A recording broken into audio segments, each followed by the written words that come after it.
Are you ready to be in top form?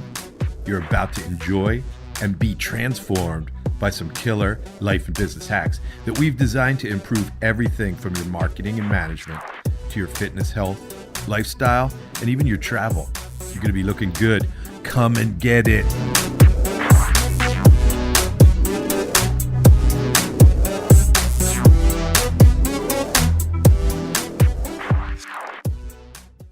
So welcome everybody to In Top Form. We have a series of business shows for you. There are going to be 5, possibly 6 of them.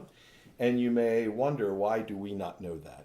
But we are going to cover these things and deal with questions that people raise. And so sometimes there's more interest in one of these topics than others. And so we're going to roll with that. This is the overview show.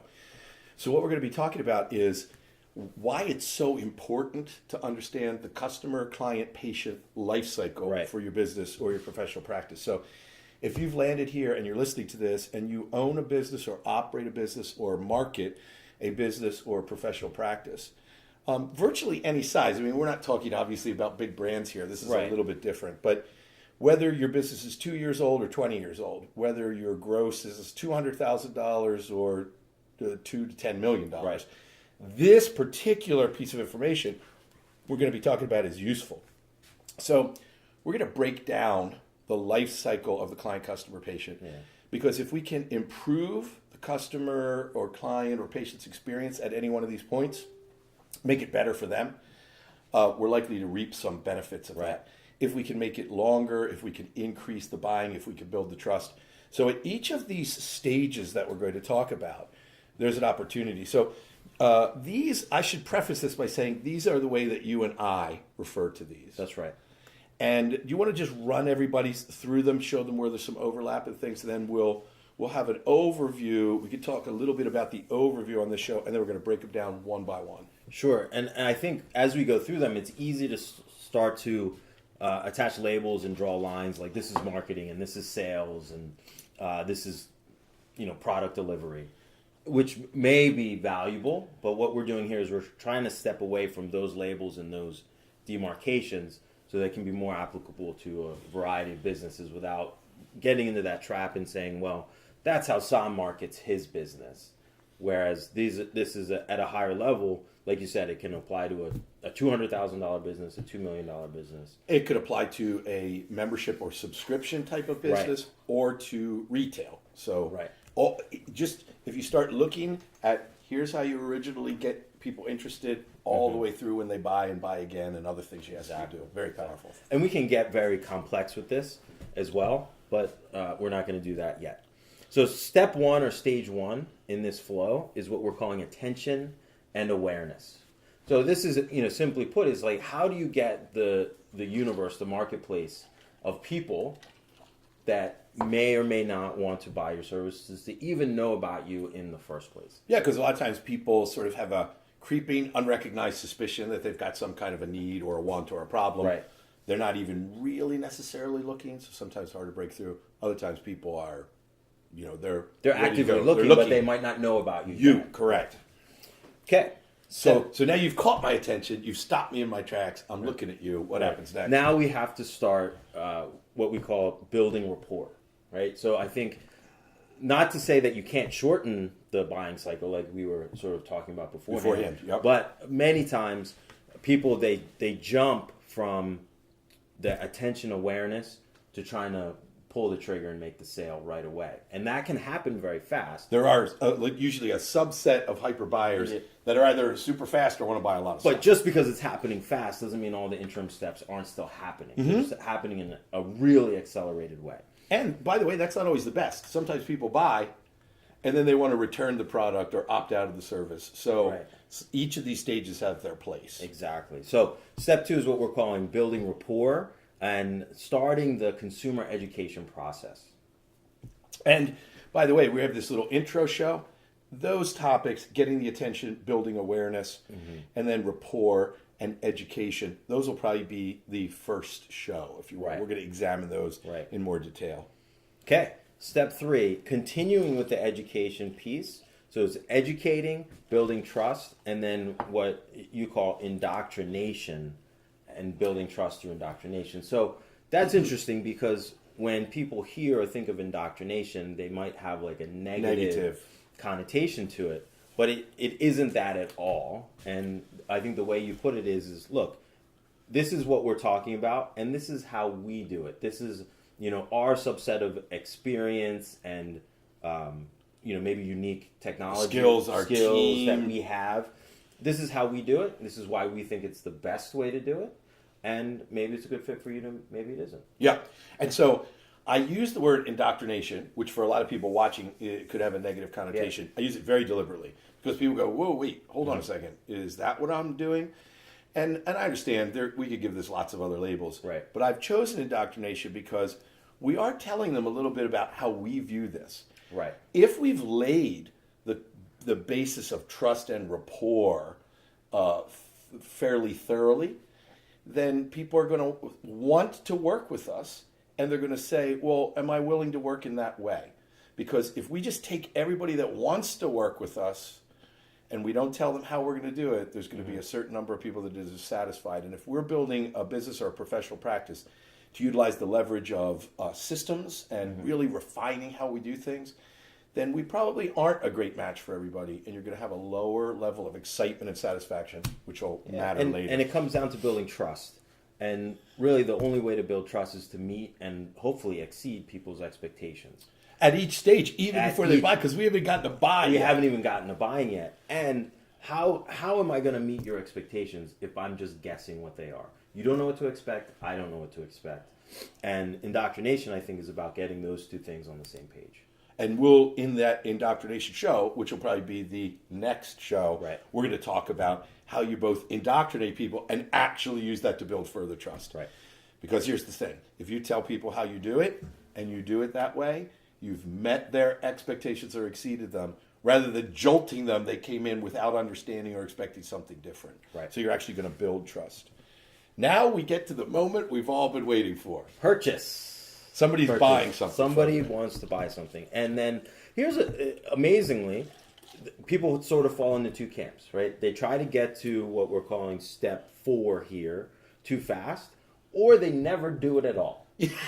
And they wonder why they're not making sales. And some people will buy in spite of their unwillingness to ask them to. Right. I think we had a mutual friend post something about a landscaping company and their marketing tactics. Yeah. And that kind of goes along to this. There's some pros and cons about what he did, but he painted his offer on a rock and then threw it into the driveway. I personally, they were disparaging this poor guy. Does if we say poor bastard, do we get explicit rating? No. Oh, really? We can say that. Okay. That's good to know. Good. Very good to know. Yeah. So they were disparaging this poor bastard, and I was simply saying, hey, it's not elegant, but what if a bunch of people respond to the rock in their driveway? Yeah. I'm not sure that it's a terrible idea then. Right. So it may not be the best way to build trust, but the person that triggered me to comment said, hey, he's doing more than 90% of his competitors in all likelihood. Which is likely a very true statement. Yes. Knowing a few landscapers. And we may need to be more sophisticated than that if we're playing in a different... What Leslie's covering her. Leslie's like, my dad and brother and my cousin are all landscapers. You're disparaging my... Now, by the way, we also say, and I stand by this universally, there should almost always be an upsell, coincident with the purchase. We started offering an upsell for every sale opportunity. And here's what happens. And not everybody takes it. Yeah, but they're rarely, that's okay. if you've built trust, they rarely say no and are offended. Right. They're just like, no, it's not. That's not for me right now at this moment. They at least know about it, so when it is for them, they come back to you. Mm-hmm. So I do think there should be upsell, sometimes multiple upsells. There is a point at which, if you haven't built a lot of rapport and trust, a sequence of multiple upsells could break rapport and trust. Agreed. But there's a balance in there. Yeah. So again, we seem to be saying one thing and another at the same time, but when we get to that show, we'll help you to reconcile it. But ultimately, it's up to you. For those of you listening on the podcast, I looked into the camera with a sort of, what kind of a gaze would you call that, Leslie? I don't even know. But it catches your attention. Like Thoughtful. the doctor that refused to Yeah. give me the antibiotic. Now, out of context, that sounds Interesting. bad. She refused to give you the antibiotic, But I have But it. you still got them. And that was using some of the techniques we'll talk That's about. another episode. Yeah, that should be a different episode. How we went from no medicine. By the way, medicine is always wrong according to this doctor. So I used that. How we went from no, you may not have an antibiotic, but to yes, do you need refill on that? Also, medicine is always wrong. How do you feel about the last 16 years of your life? You invested in learning about it. Whew! There are a lot of docs that look at the show. So Yeah. let's just pause. If anybody has any questions, you let us know. How many minutes do we have left on our intro show? We're almost done. 9 minutes. Perfect. Oh, perfect. very good. So let's just go over our sponsors and a couple of things. So Business Black Ops, as you know, is a fertile source of getting business force multipliers.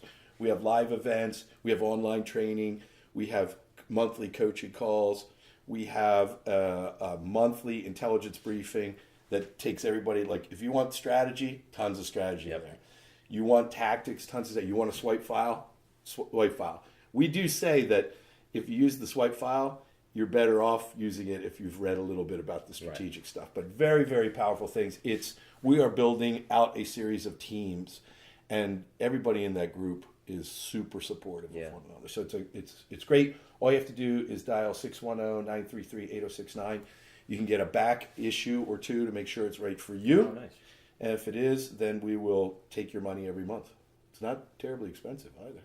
It's for what you get, it's cheap. Well, because I have tried to structure it in a way where within the first month or two, if you're paying any attention at all, you're going to make a multiple of what you spent for it. Yeah. For the whole year.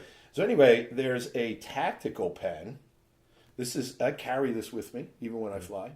Sir, you as a They let you through the metal let me through detectors with and the that. X-rays and everything. Twice I have had to hold it as though I was going to use it, but the situation in both cases dissipated. I think at least in part because I had a weapon that I could use.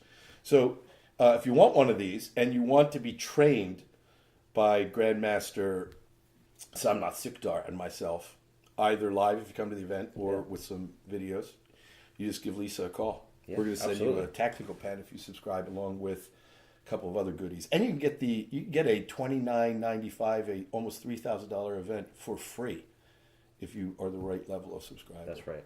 So And we have a lot of fun at that event. we do, and it is in the desert. Couple last things.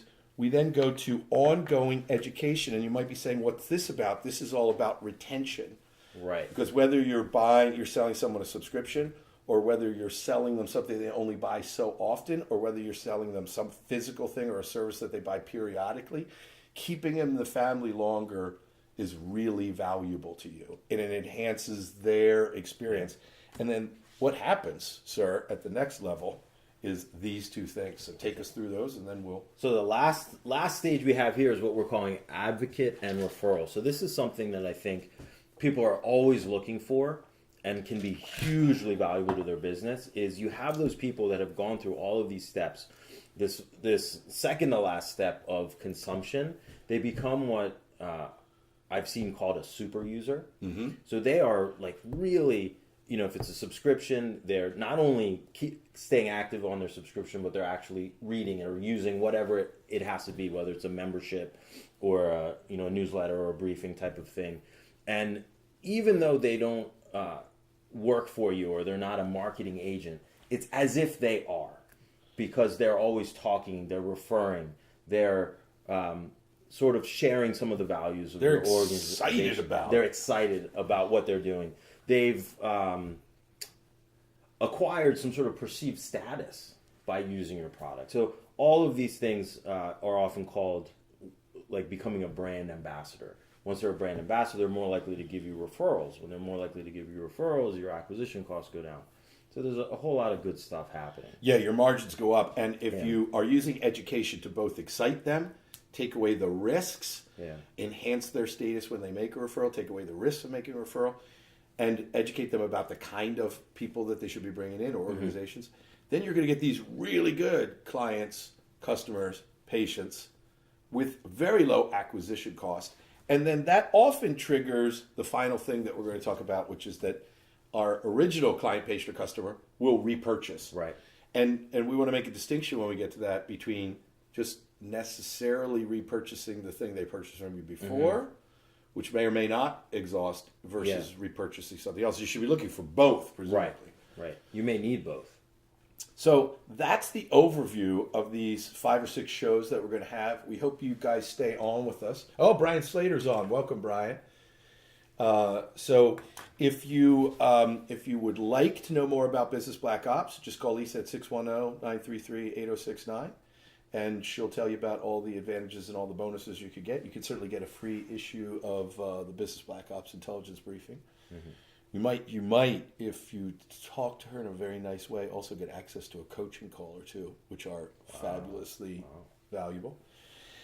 And stay with us. If you're on Facebook, stay with us. We're going to go over building attention and awareness, building rapport through education, moving from rapport to trust, and then indoctrination while keeping and building trust, triggering a purchase, and then upsell or upsells. Getting people to consume or actually use what it is that you're providing them, encouraging retention so they stay in the family longer, and then turning them into an advocate where they're making referral, and finally they repurchase from you. The whole life cycle of the customer, patient, or client. So we've got some great shows for you. For those of you who are watching on Facebook, hang in there. We're going to just take a very brief break, and we'll be right back, and we'll get on to how we build attention and awareness. Yeah. Enjoy.